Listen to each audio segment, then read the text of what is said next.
Good morning students. आज मैं आपको हिंदी पाठ्य पुस्तक में से पाठ 1 की कविता पंखुड़ी पढ़ाना आरंभ करती हूँ। पाठ का नाम इतने ऊंचे उठो। यह एक कविता है और इसके लेखक का नाम द्वारिका प्रसाद माहेश्वरी है। प्रस्तुत कविता के माध्यम से कवि द्वारिका प्रसाद माहेश्वरी हम सबको यह समझाना चाहते हैं कि यदि इस संसार को स्वर्ग के समान खुशहाल, संपन्न तथा सुखमय बनाना है तो समस्त प्रकार के भेदभाव को भुलाकर अपने आप को इतना अधिक उदार बनाना पड़ेगा कि हम सबको निसंकोच भाव से गले लगाने में सक्षम हो सके। इस कविता के द्वारा कवि हमें यह समझाना चाहता है कि हमें अपने अंदर के बैर को भुलाकर सबको प्यार से गले लगाना चाहिए, नए निर्माण करना चाहिए, अलग अलग प्रकार का सर्जन करना चाहिए, नए युग का निर्माण करना चाहिए जिससे कि देश को हम आगे बढ़ा सकें। तो हम यह कविता पढ़ेंगे। इससे पहले आप सभी एक एक पेंसिल ले लीजिए हाथ में, ताकि जब हार्ड वर्ड आते हैं तो आप उसको रेखांकित करके उसके सामने उसका अर्थ लिख लें। तो हम कविता शुरू करते हैं। इतने ऊंचे उठो कि, इतने ऊंचे उठो कि जितना उठा गगन है, देखो इस सारी दुनिया को एक दृष्टि से सिंचित करो धरा, सिंचित करो धरा समता की भाव वृष्टि से। सिंचित,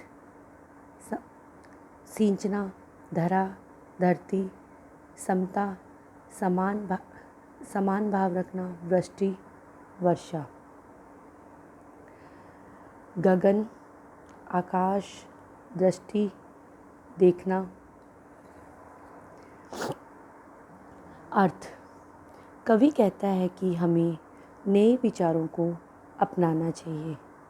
हमें अपने विचारों को इतना ऊंचा उठाना पड़ेगा जितना ऊंचा गगन है, और हमें सभी को एक नज़र से देखना होगा। हमें सारी सृष्टि को एक भाव से सींचना होगा।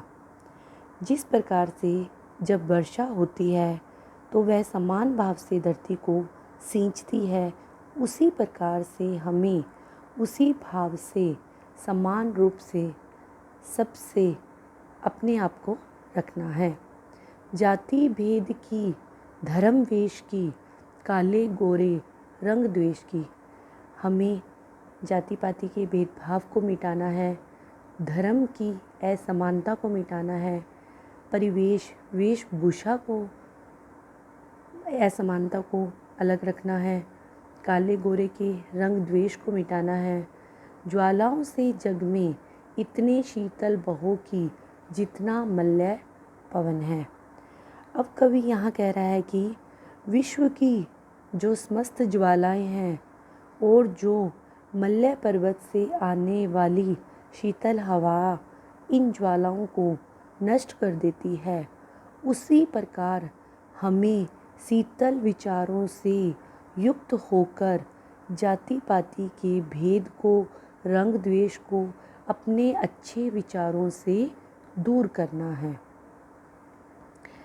नए हाथ से वर्तमान का रूप संवारो, नई तुलिका से चित्रों के रंग उभारो। तुलिका ब्रश जिसे कहते हैं, कुंची जिसे कहते हैं। नए हाथ, यहाँ नए युग से इसका अर्थ बता रहा है कवि। नए हाथ से वर्तमान का रूप संवारो, नई तुलिका से चित्रों के रंग उभारो। कवि कहता है नए हाथ से, नवयुवकों से नए युग का आरंभ हो चुका है।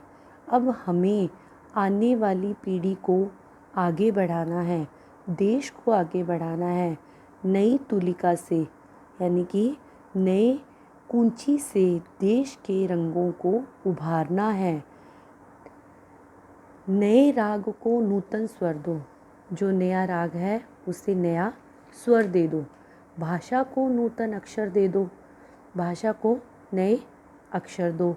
युग की नई मूर्ति रचना में नए युग का आरंभ हो चुका है। इतने मौलिक बनो कि जितना स्वयं सर्जन है। अब यहाँ कवि कह रहा है कि युग की नई मूर्ति रचना में इतने मौलिक बनो कि जितना स्वयं सर्जन है। कवि कहता है कि नए युग का आरंभ हो चुका है। अपने भविष्य को अगर हमें सुधारना है, हमें अपने देश को आगे बढ़ाना है, तो हमें अपने विचारों को नया बनाना ही होगा। मौलिक यानी कि वास्तविकता, मौलिक का अर्थ है वास्तविकता, सर्जन, निर्माण करना। तो हमें ये नए राग भी मिल गए हैं, नूतन स्वर दे दिए हमने, भाषा को नए अक्षर दे दिए हैं। इसी प्रकार अगर हमें अपने भविष्य को सुधारना है, उसे एक नया मोड़ देना है, तो हमें हमारे विचारों में भी परिवर्तन लाना पड़ेगा, नए विचारों का निर्माण करना पड़ेगा। अब कवि कहता है, लो अतीत से, अतीत यानी कि बीता हुआ कल, लो अतीत से उतना ही जितना पोषक है। पोषक होना, पुष्ट होना। जीर्ण शीर्ण टूटा फूटा का मोह मृत्यु का द्योतक है। द्योतक होना, प्रकट होना। द्योतक का अर्थ है प्रकट होना। आप लिख लीजिए, तोड़ो बंधन रुके न चिंतन, गति जीवन का सत्य चिरंतन, धारा के शाश्वत प्रभाव में इतना गतिमय बनो कि जितना परिवर्तन है। अब कवि कहता है, लो अतीत से, हमें हमारे अतीत से उतना ही लेना चाहिए जितनी की हमें आवश्यकता है। जीर्ण शीर्ण का मोह मृत्यु का द्योतक है।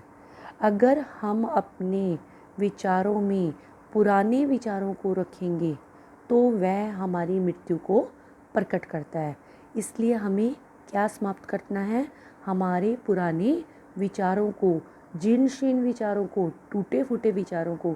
जिस प्रकार से जब कोई वस्तु नष्ट हो जाती है तो वह हमारे किसी काम की नहीं रहती, उसी प्रकार से जो हमारे पुराने रीति रिवाज हैं, हमारी पुराने जो विचार हैं, उन सबको हमें समाप्त करना है। तोड़ो बंधन, हमें इस बंधन को तोड़ना है। रुके न चिंतन, हमारे नए विचारों के चिंतन को नहीं रोकना है। गति जीवन का सत्य चिरंतन, हमें अपने जीवन को आगे बढ़ाना है, जीवन के सत्य की राह पर चलना है, नए विचारों के साथ धारा के शाश्वत प्रभाव में जीवन को गतिमय बनाना है, पुराने बंधनों को तोड़ देना है, जाति पाति के भेदभाव को मिटा देना है। हमें अपने जीवन को आगे बढ़ाते रहना चाहिए। हमें हर बंधन को तोड़कर जीवन को आगे बढ़ाना है, इस जीवन में परिवर्तन लाना है, देश को आगे बढ़ाना है। चाह रहे हम इस धरती को स्वर्ग बनाना, चाह रहे हम इस धरती को स्वर्ग बनाना, अगर कहीं हो स्वर्ग उसी धरती पर लाना। कवि कहता है कि हम इस धरती को स्वर्ग बनाना तो चाह रहे हैं, लेकिन इसके साथ ही हम इसको स्वर्ग कैसे बनाएंगे?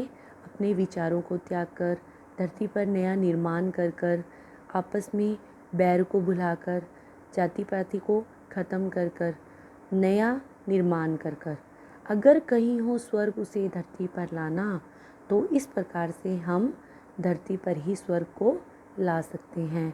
सूरज चांद चांदनी तारे सब है प्रतिपल साथ हमारे।